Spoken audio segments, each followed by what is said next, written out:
It's time for another edition of the Improbability Engine. I'm Will Aubrey. Alongside me is my buddy Joe Darnell, and we have a special guest joining us today, Ed Marlowe. I'm not your buddy, Will. I didn't call you my buddy, Ed. We'll start, as always, with our moment of what? And I had an interesting moment of what the other day, but I'm going to let you go first, Joe. All right, so the NFL draft happened. No. Yeah, the NFL draft happened. For those who aren't aware, the NFL draft I hadn't heard about it. Happened. Yeah, it totally happened. And something struck me as what worthy. Okay. All right? Chicago Bears traded their number 3 pick to move up to number 2 in the draft. Not crazy. That kind of stuff happens all the time. Although there is a track record of that not being good. Just ask the New Orleans Saints. But here's what the Bears gave up. They gave up a 3rd pick overall, so their 3rd pick in the draft, a 3rd round pick in this year's draft, a 4th round pick in this year's draft, and a 3rd round pick in next year's draft to move up 1 spot. Now, steep price to pay. That's a big thing. So who did they pick with that pick? Mitch Trubisky from the University of North Carolina. Now, number 1 quarterback in the draft, sure, there were some people who wanted him. But let me tell you a little bit of something about Mitch Trubisky. He was a 1-year starter on an 8-5 team. It's not like he was knocking the doors off of stuff, okay? And he's in the ACC. And I know you love the ACC, but after the top couple teams in the ACC, there's not a whole lot of great teams over there. I mean, there's really not. You can say that about any league. Totally true, yeah. I think it's a little harder to say about the SEC West, but Mitch Trubisky went 8-5, finished 3rd in the weaker of the ACC divisions, started 1 year, and became the number 2 overall pick. Oh, and by the way, the Bears gave up 4 picks to get him. I was surprised, and I figured that was a good moment of what. Okay. Do you have one, Ed? Or should I go ahead with mine? Go ahead and go with yours. I think my moment of what is just why am I up before noon Okay. on a Thursday. I was in a meeting the other day, Yep. and pretty young lady walked by, stuck her head in the office door, and said hello, and then she apologized for interrupting us, and she said, "I'm sorry, I saw Will and got excited." So, you know what? That makes me go, what? Yeah, so that's what worthy. That totally works. I thought it was what worthy. Yeah, that's pretty interesting. I don't know exactly where to go with that. That's certainly what worthy. I'm miserable just sitting here as we speak. So in your presence. Well, we've got Digest. we've got big sports news to talk about. Oh my this gosh! week. First, the Missouri Valley Conference, and as everybody knows, this has been the topic for like the last month. Valley Watch 2017. Why are save that for last, Will? It's like dessert. Like everybody's been wrong. So, anyway, the problem, I think, really, honestly, I think we get about 90% of our people who listen from people who want to hear this part. And while I think that's true. And if you look at the Missouri Valley Conference, you're welcome. Tell a friend. They're looking to add at least 1 team to replace Wichita State. They may add more than 1. And things just blew up the other day after Mark Adams, a color commentator for ESPN's basketball coverage, tweeted that he had a source who was telling him that it was going to be Valparaiso and nobody else. And then there was an article at KFVS12.com, and they were quoting unnamed Murray State officials as confirming that. And athletic director Alan Ward went on a tweet storm denying that any such thing had occurred, and it was a very interesting 12 hours. Absolutely. And before we do anything else, I want to tip my cap to Alan Ward, to President Bob Davies. They did exactly what they needed to do there. Don't let something fester and get worse because you're afraid to get on social media. I mean, these guys realized the value of the message, and they went out and got ahead of it. This is This has been one of the most stressful off seasons I've ever been a part of as a racer fan, and I've been a racer fan my whole life. I can only imagine the stress level of people in the room. It's tough. You know, I don't know what conference we're going to be in next Tuesday. That is not something that a Murray State fan has really, truly said of themselves since 1948. What's it been like for you covering this, Ed?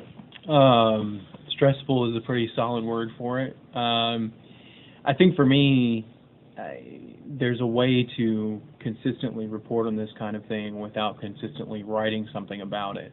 And I think something about the Missouri Valley, just what all has happened with it, I haven't been able to really sleep well over the last month or so. It's just something that you're constantly I've been in contact with MVC, reporters. I've been in contact with Horizon League reporters regarding, the University of Wisconsin-Milwaukee and Valparaiso, what they're hearing.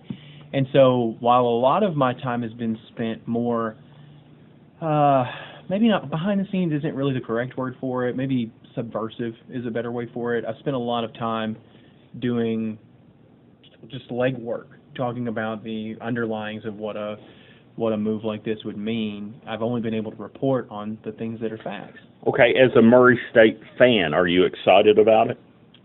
Well, I hope that I'm not perceived as a Murray State fan. Okay, you're not a Murray State fan? So are you a Valpo fan? I'm not a Valpo. Or University of Kentucky? I watch University of Kentucky basketball with avid interest, but that doesn't necessarily make me as much of a fan as I used to be. I have Murray State memorabilia in my home. I will not deny that. Okay. I do have a signed copy of a Murray Ledger and Times, an institution for which I used to work. De Niro Thomas making his shot, on the front page of the Murray Ledger and Times. I mean, it happens. But over my time covering, Murray State over the last couple of years, this entire situation, if I'm a Murray State fan, it's got to be an exciting time. I know there's some people in Murray, in the surrounding areas, that are Murray State fans might not be a fan of this move, considering some of the budgetary cuts that have taken place in the state of Kentucky and at the university as a whole. But with an institution like Murray State looking for improved enrollment and looking to increase their their footprint geographically, a move to the Missouri Valley makes complete sense, in my opinion. I think that's right. I think all the biggest issues that I've seen from this are really built upon the lack of information that the Valley itself has given out. Whenever there's a void, it's going to be filled. And right now, the Missouri Valley Conference has done an impeccable job of tying up all of their leaks. It is completely silent. Nobody seems to have any information from the Valley. And we're talking Valley fans, supporters, boosters, alumni. It doesn't matter. There's just no information there. And anytime you get that, you have this overwhelming urge to fill that void. And that's where rumor comes in. It's where innuendo comes in. It's where you get miscommunication that says, well, I heard this, and all of a sudden it becomes a reportable fact. One thing that I would like to mention with regard to the money is any money that is required for this may or may not come directly from the university. The athletic department has money of its own. It does. And they have their own foundation. And I know back when they were discussing building an indoor hitting facility for the baseball team, there were people reporting on that, and it was said at the time that if that's done, that university money would not be used. So we don't know if this has to be financed, how it's going to be financed at this point, right. But it won't necessarily come out of university money. I'm thrilled about the idea of moving to the Missouri Valley Conference. I hope Murray State gets to join the MVC, and most Murray State fans that I've talked to feel the same way I do, and certainly we will feel a huge letdown if next Tuesday we find out that we didn't get invited. I think the biggest thing, and we were talking about this off air, is we're looking at this in a binary way because that's the only way that we have been led to believe that it's going to happen. But there is a real shot that one team gets taken immediately, another team gets taken next year, and possibly that 12th team in 2 years' time. There's a way they can stagger this. It would help Murray State's football, that transition out of the OVC, because the schedule's already been made. Your time is short. It's more difficult to do this. Now, the problem that I have with something like that is how it's handled. If it's a silent agreement, if they come out and say, look, we're going to add Valparaiso this year, and that's the only thing they say, they don't lay out the rest of the plan, I think you'll get a pretty fierce backlash, not just amongst Murray State fans who feel as though we've kind of been led down this path only to be jilted at the last second, but also I think from a lot of the Missouri Valley Conference school fans. I mean, they have been looking at this in a way that says, okay, we need to replace Wichita State. There's no one team that can do that. If we really want to replace Wichita State, we've got to bring in multiple teams. And if you only bring in one and you don't tell them anything else, that's a real problem. So, I mean, I think that's the biggest issue that you've got right there is from the PR standpoint. If, however, they are up front and they say, we're going to add Valparaiso this year, but due to scheduling, we've given an invitation to Murray State. Murray State now has the ability to accept it, but it'll be on a delayed entry. I think that lightens everything up, and it cuts the fee that you have to pay to the Ohio Valley Conference. I still think the thing that cuts Murray State's way is the private-public balance in the Missouri Valley Conference. This is something fans don't care about. University presidents do, and if they were to take Valpo and not Murray State, then they would move from having 6 public institutions and 4 private to having 5 public institutions and 5 private. And you need 7 of 9 to get anybody in. Right. Have you heard anything about the public-private split? Is that something that, while you're talking to these Missouri Valley Conference people who cover this, is that something that's real and tangible, or is it something that we're just grasping at this point? I briefly want to touch back on one quick point. I've also been impressed, Joe, with how silent this has become. Again, as a journalist, you want everything to be out in the air and out and open, but you have a great lesson from the Big 12 on what not to do with conference realignment, and so the Missouri Valley has been able to take that model, keep things as tightly as possible. You want to talk about PR? You can't have PR if you don't tell anybody anything. I mean, there's no PR to Which have. is good and bad. It has its negatives, but in my opinion, when the plan comes out next week, you're obviously going to have this clear and concise decision that's been very well thought out. By the way, it feels like an eternity over a 30-day period. Right. I think that's absolutely fantastic. Now, that being said, back to your question about public and private, when you're looking at public and private, it has been a discussion from Missouri Valley reporters. They certainly have basically come out with several opinion columns that are out there that are basically just like, look, it's time for the private schools to ante up. If you're not going to do things your own way to improve your situation, now is the time to make a statement, to make a bold move, and add more than one team to the Missouri Valley Conference. That's been several opinions out of the Missouri Valley beat reporters. And so I think that's just nobody really knows how they feel. I mean, unless you can corner a university president over the next 4 days and get their forced opinion on what they think about. Which I don't think you can do.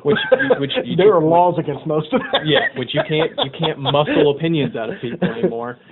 Next Monday night, which has been revealed early this morning, Mark Adams and several other constituents in the Missouri Valley have reported that the meeting to perhaps draw out this plan will take place next Monday night, somewhere secretive in St. Louis, or who knows? Maybe it's just who knows? I think it's at Emo's downtown. Yeah, you'll know them. They'll have a party of like 12. I still concede that there's either a secret room at the top of the arch or somewhere 150 miles below the arch, a lair where the Missouri Valley meets. Now let me ask this question. Let's say, for the sake of argument, Murray State doesn't get in. Yeah. How do you think that affects the racers in the upcoming season with regard to the way that they are treated by the conference and conference officials who referee ball games? Well, I'm going to be biased on this one, and I'm going to tell you right now as a Murray State fan, what else can they do? I mean, We get bottom of the barrel officials. We pay them next to nothing. We get guys who either don't get jobs at other conferences or who are just now getting their D1 certification for officials. I mean, can it be worse than that? Do you think that Beth Bush is going to call and say, "Hey, by the way, guys, make sure that Murray doesn't get a call"? I don't think that's going to happen. I don't either. I don't foresee anything actively happening. Is there some pushback from the institutions themselves? Maybe, but they haven't cared this entire time. It seems like. Why would they start now? I mean, the biggest issue that I've had with the Ohio Valley Conference is not so much one big thing, but it's a culmination of all the little things. They don't have an overarching vision. Are they a basketball conference? Are they a football conference? Because that's really the only two you can be right now in the way that the revenue system is made up. Either you're a football-first conference like the SoCon, or you're a basketball-first conference like the Missouri Valley Conference. If you don't have that vision, then you do haphazard things like adding Samford and Jacksonville State on one side and then adding Belmont and SIU Edwardsville on the other side. You've got to have a vision, and you've got to have that force going forward, and there isn't that. I don't see it. Now, I could be wrong, and I'm a biased guy, so I mean, it's one of those things where I don't see them doing things. The biggest thing, the last nail in the coffin, I think, for a lot of Murray State fans was the year that we lost. We were in the top 25, won 25 games in a row, and we felt like the Ohio Valley Conference bigwigs did nothing. We had our coach on ESPN talking every day. We had local media guys carrying on this conversation of should they or shouldn't they, which is really all you can ask for out of the media is to ask the question. And we had nothing, no form of visual support from the conference. They said they worked behind the scenes. A lot of good that did us. Not only did we not get in the NCAA tournament, we didn't even get a top seed in the NIT, which means we weren't even in the discussion to get an at-large. We were 4 seeds in the NIT, which is ridiculous. But, they brought in an NCAA official after that season at Murray State to talk to him about what they could do with their schedule to get to the point where they could get an at-large bid. And what he said was, you're not getting one, you're in a one-bid league. And that, as much as anything, is a reason to leave the OVC and try to find greener pastures. I want to bring up a counterpoint to that because, and I'm not saying it's a counterpoint that I feel strongly about, it's just one that we continue to hear. Isn't the Missouri Valley a one-bid league, Will? No, they got 2 bids in 2012, 2013, 2015, and 2016. They got 4 bids in 2006. Right, I don't disagree with you, but... Good, because those are facts. They are facts, but those are facts where those teams are no longer in the league. Well, 2 teams that... In 2006, some of those teams are still there with Drake and I believe SIU was the other one. They were in the 2006 one. Or maybe UNI, but Wichita State and Creighton are gone now. But where's the 2 bids? But Wichita State wasn't Wichita State 10, 12 years ago. You're right. They emerged when they found Greg Marshall, and he elevated the program. Creighton wasn't Creighton in the year 2000. Dana Altman elevated that program. Murray State had a guy like that in Steve Prohm. If we had been in a league like the Missouri Valley, who knows how far he could have elevated the Racers. Now, that's not to say that he probably wouldn't have gone to Iowa State, because that really is a great job. But it changes the narrative a little bit. I think the other part of that is Ken Pomeroy came out with his preseason rankings of the conferences, and even without Wichita State, without adding Valpo, without adding Murray State, that's a top 10 league in his stuff. And Ken Pomeroy's good. I mean, his stuff is spot on. Again, I do want to counter back. I'm not trying to be. You're not wrong. You're exactly right about the bids. I mean, that is just fact. We go back and we look at, if you take a look at how many bids even exist in the Missouri Valley right now, with Wichita State leaving, the Missouri Valley teams that are in there now have 56 total bids in the NCAA tournament. The current teams that reside in the OVC, have 52, and that's with Belmont moving in. There's obviously more bids in the Missouri Valley to be had than in the Ohio Valley Conference. And I think that's the biggest issue, is overcoming this idea that somehow the loss of Creighton and its subsequent baffling replacement with Loyola, and then the loss of Wichita State, is somehow taken the Missouri Valley Conference out of it. The Missouri Valley Conference is not the West Coast Conference. No. The West Coast Conference is Gonzaga and St. Mary's. Now, they'll have other teams that percolate up every once in a while, but those two teams are the West Coast Conference. Whenever we're talking about the Missouri Valley Conference, depending on how big of a timeline you're looking at, there are some crazy good teams. You've got the SIUs who had their time when they were not only they were probably the most dominant mid-major program in the country for a few years. They produced coaches that went to Kansas, went to Illinois, so on and so forth. But you've also got a lot of other teams that have come through and done pretty well. And honestly, I think some of those teams are at unusual lows. So if you're going to buy in now, because if they swing back up, the Indiana States, the Drakes, the Bradleys have nowhere to go but up. It's like buying stock low. That's it. Anything else on the Missouri Valley Conference? Lots of stuff, but none of it substantiated. So okay, we will know, I think, by next week. Okay. On to the Kentucky Derby, and this is Will's Christmas. You don't understand. Will follows horse racing in a way that I didn't think was humanly possible. This is like it's Christmas morning. You're coming up on Christmas morning. It's my favorite holiday. I like it better than Christmas. Derby Day. Are you a mint julep fan? Or? I grew up in Louisville, and you have to understand, if you don't grow up in Louisville, you think this is a horse race. It's not.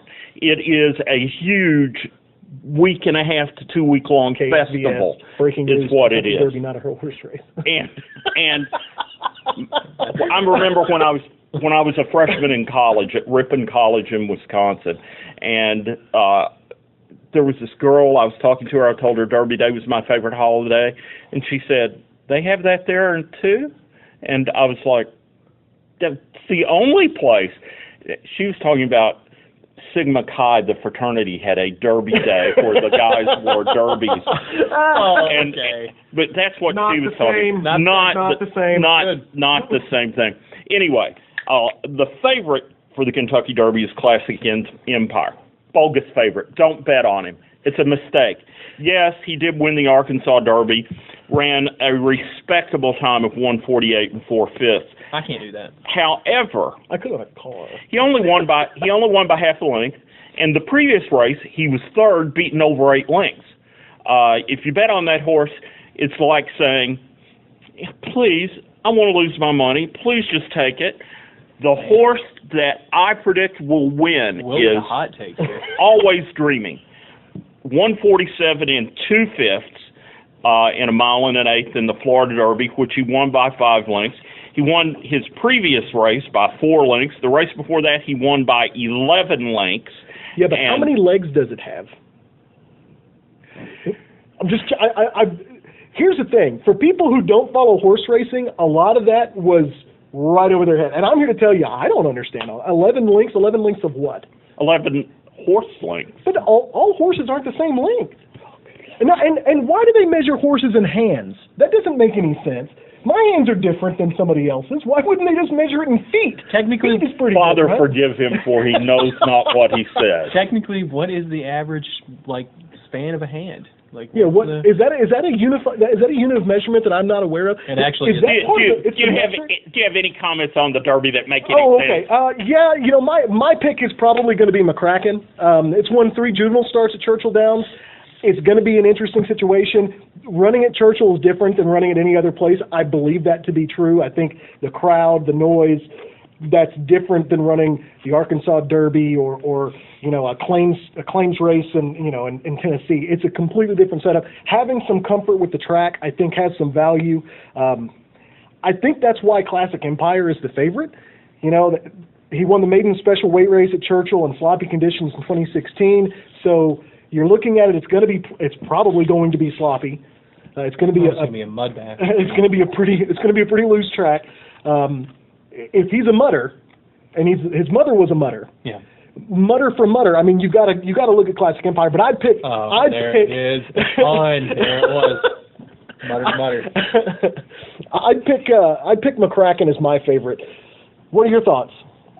I don't particularly know as much about the Kentucky Derby. The one thing that I do want to comment on, though, is I think from a horse racing standpoint, when you had American Pharoah winning the Triple Crown, I think there's no question now You read a lot of opinion columns right after that happened. I think the interesting part is that horse racing, I don't want to say it was ever down, but it's certainly on its way back up, if there is such a thing. Like, even if it was, No, I think even if it was extremely successful, it is now most definitely on the national radar. Well, one thing that hurt horse racing was the change in television, because back in the 70s, Wide World of Sports was on every Saturday on ABC, and starting in late January, they would have the Kentucky Derby prep race of the week, and there was a prep race every week that was televised, and so you could watch that every single week, and the excitement would build, and people would know who the horses were.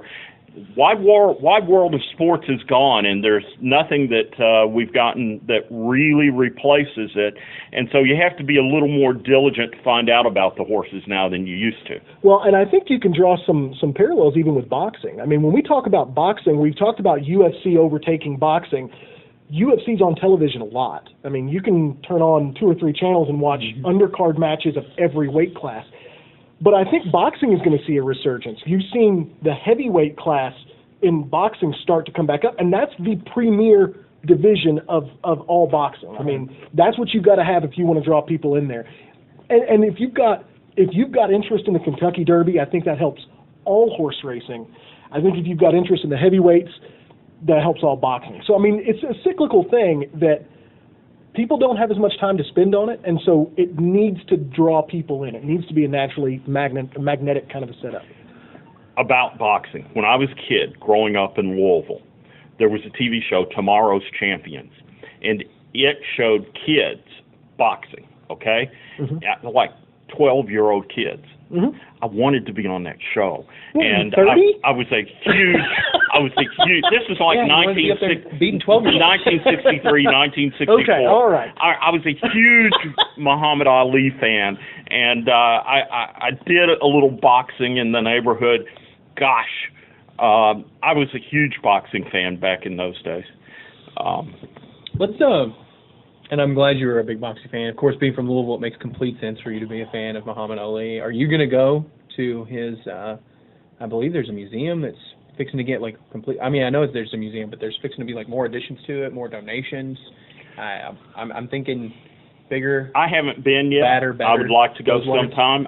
We will be in Louisville for my birthday celebration May the 20th, and while we're there, we're going to go see Beautiful, the Carole King musical, and hopefully we can make it to the Ali Center as well. By the way, anybody listening, I also have tickets that I need to sell to a Gladys Knight concert May the 20th in Richmond, Kentucky. Gladys Knight and the Pips? Yeah. The Pips are going to be there too? I don't know about all of them. Is it 3/5 of the Pips or is it all the Pips? I mean, don't we got to know. I got to know how to value the them. main person's going to be there is Gladys Knight, so hit me up if you're interested. Now, high school basketball. Oh, well, I was going to ask your opinion really quick. You were talking about so if you're going to bet on Always Dreaming, talk to me a little bit about, are you going to put some money down on Saturday? The way that I generally do it is I bet every race, and we come down to the Derby, and it's go big or go home. And so I put like everything that I have left on a horse in the Derby. The last few years it's worked out really well. I can understand. And Always Dreaming is 5-1. So that's always good. Well, I'm going to give you a trifecta to bet, straight box. Okay? I'm listening. McCracken, Irish War Cry, Always Dreaming. Bet it straight box. I get 10% of your winnings. You got to eat all the losses. And then you guys can buy me steak dinner. Right, yeah. If I win a lot of money, then yeah, that'll be perfect. Sounds good. No. High school basketball. Huge news in high school basketball. Huge news. I'll let you tell it. Ed, this is a big deal for the region, let alone... And be enthusiastic. Be enthusiastic. I'm being enthusiastic. I like that. That's good. We need some energy in here. Former Callaway County boys basketball coach, Terry Birdsong, is taking his very glittering resume back to Reed Condor Gymnasium to be the head coach of the boys basketball program at Marshall County in Draftonville. It's a place that he knows. Alma mater. Yeah. I mean, you can't. I mean, he bled blue and orange his entire childhood. You know, grew up in the Benton-Draftonville area, played elementary school basketball. You know, Yeah, he's had a basketball in his hand since he was 8 years old, and now he's going to helm a program that is desperately seeking a regional title sooner rather than later. And it's going to be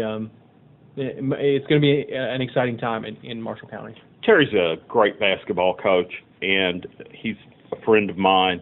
I think a lot of him and wish him all the best, except when he's playing Callaway, and then I hope he loses.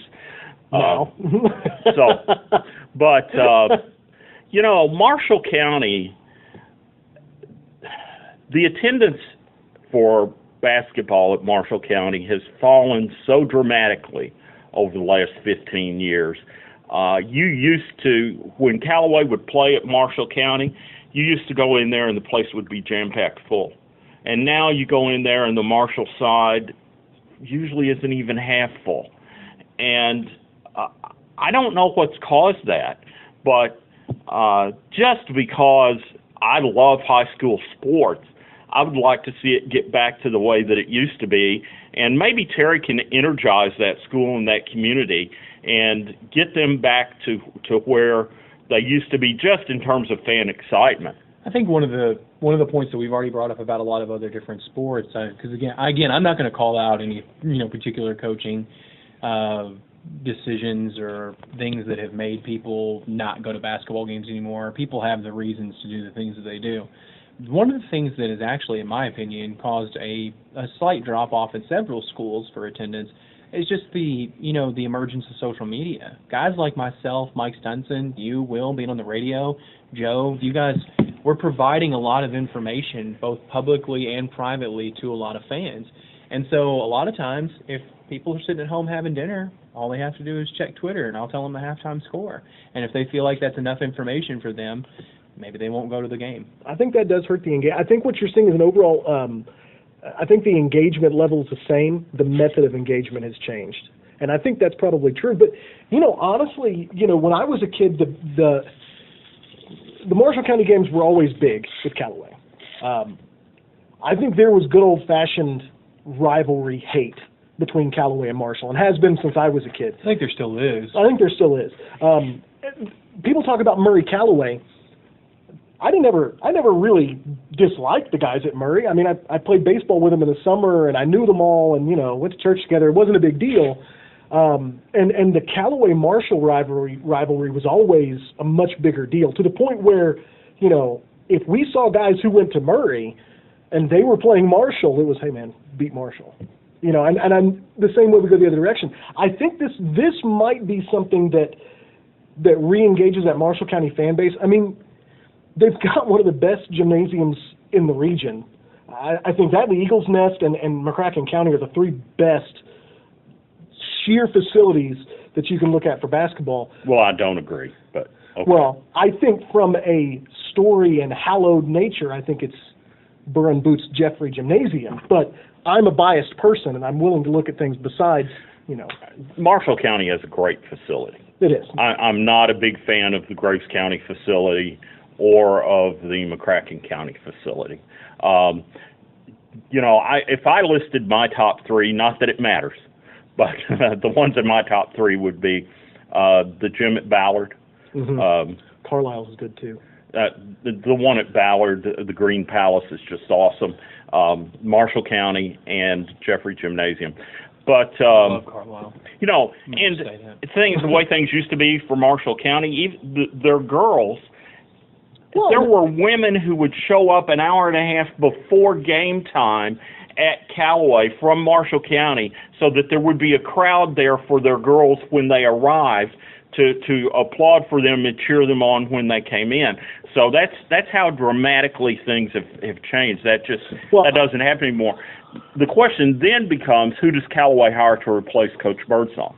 I think the ultimate discussion, I think a lot of people, and you and I even talked about this, was that Sawyer Donahue was probably next in line after, sharpening his stones for so long under his uncle Terry. And so we've been notified that Sawyer will be an assistant for Terry in Marshall County, and that also makes sense. I mean, Sawyer, is a Marshall County guy. Great Marshall County guy, great player there.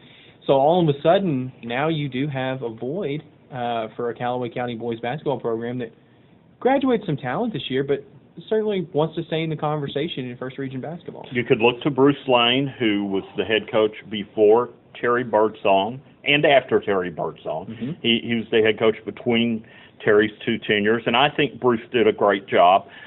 Whether or not Bruce would be interested, I do not know. And here's an off-the-wall idea, because I know he applied for the job when they decided to replace Bruce and hired Terry. What about Scott Sibbles? Not a crazy idea, and I'm gonna raise your crazy and take it to crazy to the second power. A Murray High assistant, Dior Curtis, is a really interesting pick if Callaway wishes to go that direction. A kid out of Memphis, played high school basketball in Memphis, has worked his way up through AAU ranks, through assistant coaching ranks, is as smart a basketball mind as there is in the region. If I'm going to pick somebody as the guy that I would say that would be a good hire, and you can't, if it's not Scott Sibbles, if it's not, Bruce, I look at Dior Curtis. I mean, fantastic coach, a good guy, really great with the kids, a good teacher, and the right kind of guy you want to have as leading a program too. I've also heard that he's certainly in the business and would love to have a head coaching position. Absolutely. Why not have one in the town you're already living in? Yeah, absolutely. I think that's absolutely Anything right. else on sports? Go sports. No, I don't know. Sports ball. Go always dreaming. And that concludes this edition of the Improbability Engine.